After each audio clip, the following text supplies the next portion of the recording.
Hello, everybody. This is Press Pull the Pocket X Comics. Oh my goodness gracious! I was really bummed about Little Bird basically being done because I'm like, where am I gonna get my social justice fix? But Kwanzaa Osajefu and Mark Wade are here to meet all your social justice needs and Ignited. We got issue 3 coming at you. That's a provocative cover. We got woman in. They claim it's not an Antifa mask. Not that Antifa has a given uniform, right? The whole idea. All right, let's take that one head on real quick. So the whole idea of what they call black bloc tactics is that people organize, they get together, and then they dress such that they cannot be distinguished one from another. There's a black bloc. That's why they call it that. And then they go and they vandalize something, and then you can't really pin it on any specific one of them because they all look alike. And Antifa, has adopted black bloc tactics. Therefore, when they show up, they tend to do that. They got their faces covered, and it's all ideally identical, so that you can't. That's the goal, is that you can't distinguish one from another for when they're doing nefarious things. And so here we had in issue 2. These 2 people show up disrupting school with what they call here a tank, but it's really this weird superpower assembled armored SUV complete with a cannon which launches paper birds. And when they show up, they're like, F the fascists, which is probably what Antifa would say. And so now we got 3 kids dressed in what you would expect of the black bloc to look like, but it's not an Antifa mask according to the authors, so don't be confused. Very well. All right, so we open up with this needless flash forward, where we're 2 months in the future, and this one, I don't even care what their names are. I'm just gonna go with the material kind of pseudo Magneto guy. All right, so Discount Magneto is in a gun store, and he's like, screw all these guns. These are evil guns. And then out comes the owner of the store, because apparently he was sleeping there. Or maybe he got an alert. We don't know. But out he comes, and he's like, hey, you're destroying all my merchandise, and now I'm probably, I'm out of a job. I'm maybe financially ruined. Thanks. And of course, in attempting to defend his shop, he fires off a round, but that person's not there. And then we have, at the bottom of the page, panel 6 is Sad Face. I don't know what Sad Face adds. I feel like we could just cut that panel from the page, right? All right, so let's go through this one by one. So at the top of the page, we got Discount Magneto, just having a good old time, just wrecking all the guns, just screw you and your stupid guns, screw your guns. And then here comes guy holding a gun. Now, why Discount Magneto can't screw with that gun, the story doesn't really tell us. But he's like, hey, why are you messing up my stuff? And then she responds with, growing old sucks. I'm gone. And sure enough, she is. And then, blam. Okay, so, alright, so at panel 5 on this page, or maybe it's panel 6, depending on whether the third panel is divided there, we basically have resolved what's going on here. I don't know why we need extra panel to be Sad Face. Maybe this is what I should start doing in my issues. I should just start inserting needless sad faces at the end of scene resolution. I don't know what that does for you, but there we go. And so now we leave dumb white gun store owner to now return to 2 months ago. Again, I don't know why we flashed forward other than just for the joy of destroying guns. And now we have the cops. So now there's a recurring theme here, and you're going to see in every single issue. If we have a white man acting, he's going to be oafish, dumb, sexually aggressive, reckless. Stupid fucking white man.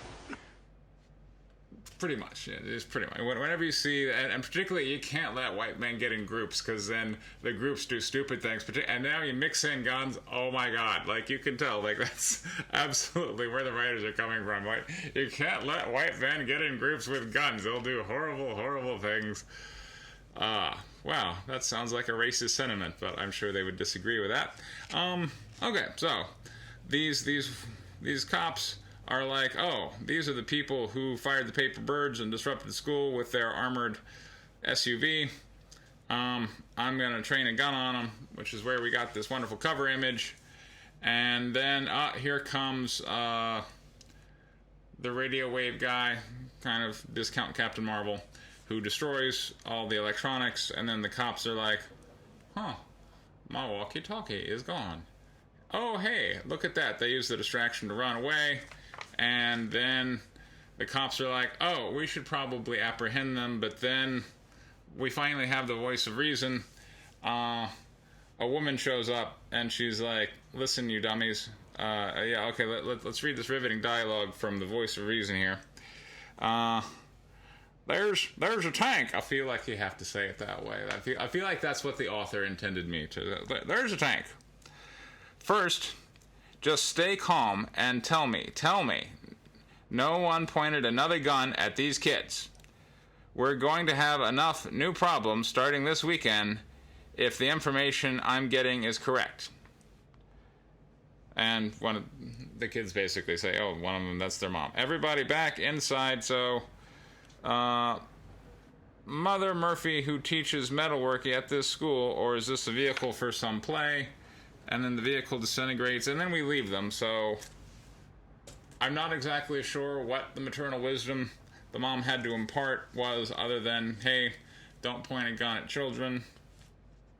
Probably not altogether bad advice. At the same time, if they had reasonable suspicion, see, I've been taking criminal procedure and shit, reasonable suspicion that there may have been guns involved, and of course with a number of school shootings, and in this story a school shooting just happened, then maybe they were like, oh hey, but I think just law enforcement protocols would be better if we would kind of stop drawing arms so frequently.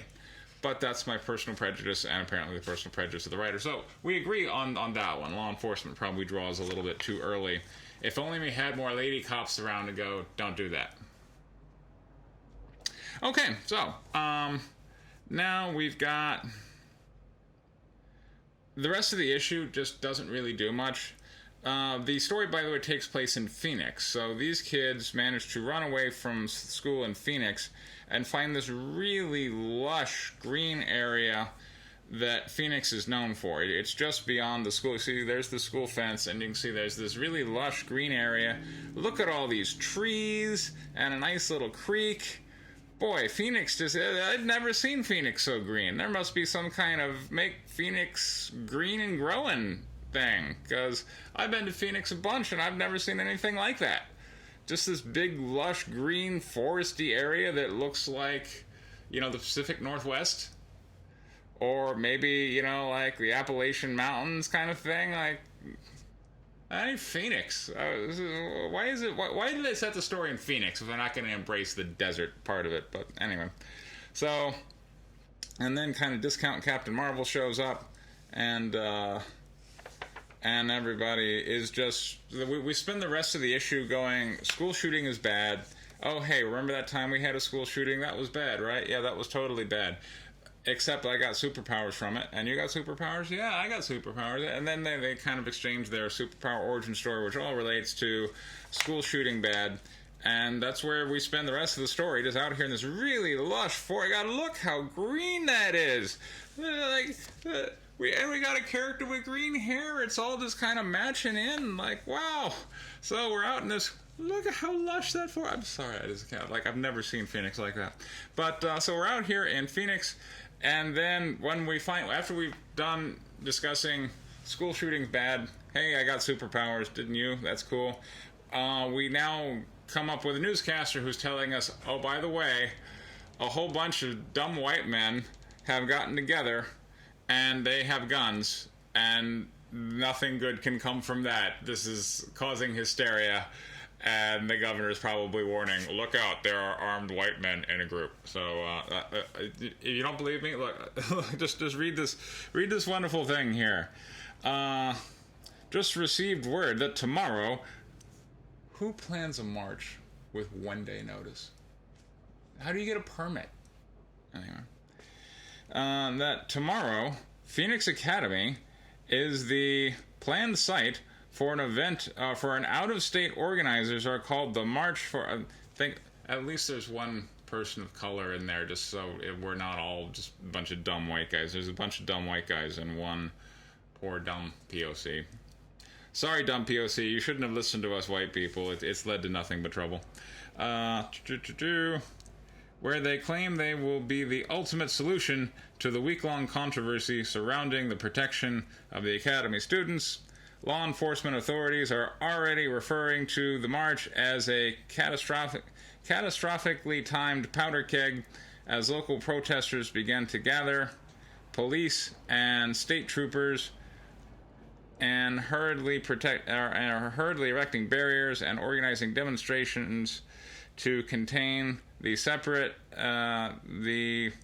reportedly more than 500 armed activists expected to. Okay, so, and here's where I think the story's kind of coming off the rails. All right, so our premise was school shooting's bad, which I think we can all agree with. And then we have, because the school shooting was bad, these kids were traumatized. Because they were traumatized, they got superpowers. Okay, where do we go from here? How do you, okay, Mr. Mark Wade and Kwanzaa Osajefu, how do you solve the school shooting problem? How are you going to do it? I mean, I know how I would do it in this world. I'm like, oh, wow, superpowers exist. That's cool. Why don't we form like a little super team, like the little student Avengers or whatnot, and we'll just stop school shootings. That would be cool. But again, that's not the premise Mark Wade wanted to go for. Mark Wade wanted to instead have these people push back forcibly. Explain it, Mark. Explain it to him, everybody. Are given the power to push back forcefully against the kind of people who let these kinds of. So yeah, we're going to push back forcefully against the kinds of people which cause this, which means in Mark Wade and Kwanzaa Osajefu's world, a bunch of stupid white men. Okay, so that's your premise: is superpowered teenagers pushing back against dumb white guys. How does that solve school shootings? Like let's just really entertain that for a minute. Let's just go, okay, Mark Wade and Kwanzaa Osajefu, what happens after the last white man has been brought down and absorbs your wisdom? What happens then? We all, I guess it's at the start of the book. Then we melt down all the guns, and then there are no more school shootings. Okay, so that's our very, very long process problem. This is going to be a lot of issues because there's a whole bunch of guns. There's like one gun per person here in the U.S. We got 330 million people. We got 330 million guns. Well, these 5 teenagers are going to be very, very busy. They got a lot of work to do.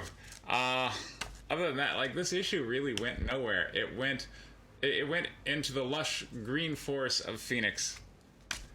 Woo! At this point, I think I want some Little Bird, but sadly, I am denied. Alright, folks, I am launching my campaign for White Lily Issue 3, the story of the 2 deadliest female fighter pilots who ever lived. That is going on Indiegogo on Monday. There's a link for that down in the description. This has been Preston Poulter with Pocket Jacks Comics. Thank you very much for your time. Take care.